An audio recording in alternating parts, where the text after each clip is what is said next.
Assalamualaikum warahmatullahi wabarakatuh. Salam guru penggerak. Saya Hairin Nida, calon guru penggerak angkatan 11 dari Kabupaten Hulu Sungai Utara, akan memaparkan kesimpulan dan refleksi pemikiran Ki Hajar Dewantara berdasarkan modul 1.1 koneksi antar materi. Menurut Ki Hajar Dewantara, pengajaran dan pendidikan tidaklah sama. Pengajaran merupakan proses pendidikan dalam memberi ilmu atau berfaedah untuk kecakapan hidup anak secara lahir dan batin. Pengajaran menekankan pada pembentukan karakter dari peserta didik.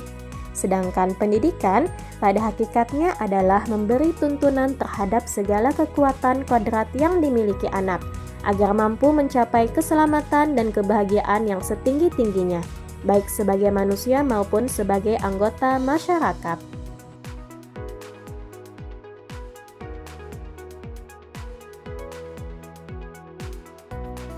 Sebelum mempelajari modul 1.1 tentang pemikiran Ki Hajar Dewantara, pembelajaran yang saya lakukan hanya sebatas transfer materi saja. Saya menganggap ketuntasan dalam penyampaian materi lebih penting daripada memahami karakteristik murid. Biasanya saya melihat nilai murid hanya dari aspek kognitif saja, misalnya saat mereka mengerjakan soal berupa tugas atau ulangan harian. Jika nilai murid sudah mencapai KKM, saya menganggap pembelajaran yang saya lakukan telah berhasil.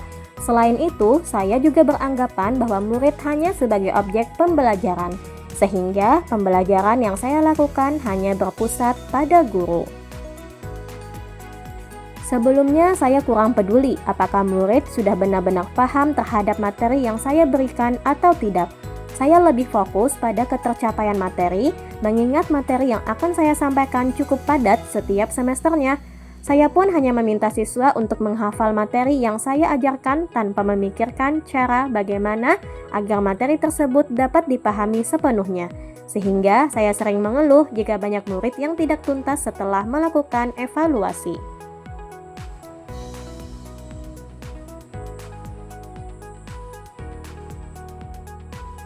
Setelah saya mempelajari modul 1.1 tentang pemikiran Ki Hajar Dewantara, saya menyadari bahwa apa yang saya pikirkan dan lakukan selama ini tidak tepat.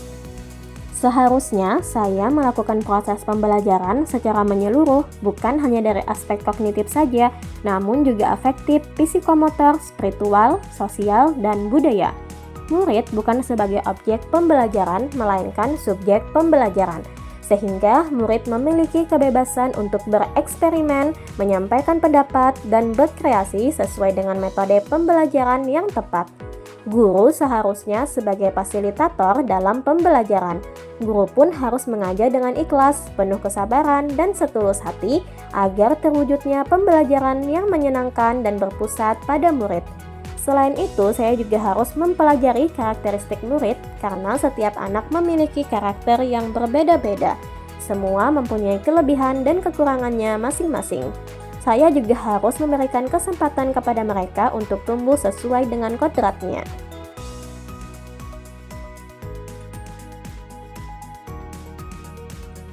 Yang dapat segera saya terapkan dalam pembelajaran di kelas antara lain, yang pertama merancang pembelajaran yang berpusat pada murid atau student center.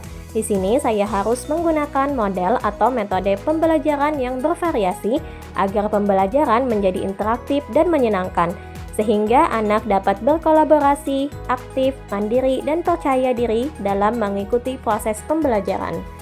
Pembelajaran tidak lagi menuntut, tetapi menuntun, karena tugas guru adalah memberikan tuntunan atau arahan yang baik kepada murid, berusaha menjadi teladan yang baik bagi murid, baik dari segi perkataan maupun perbuatan. Selanjutnya, saya juga harus mengenali karakter dan latar belakang murid dengan menjalin komunikasi yang baik. Semoga video ini bermanfaat bagi saya sendiri dan Bapak atau Ibu pejuang pendidikan. Salam dan bahagia selalu calon guru penggerak. Wassalamualaikum warahmatullahi wabarakatuh.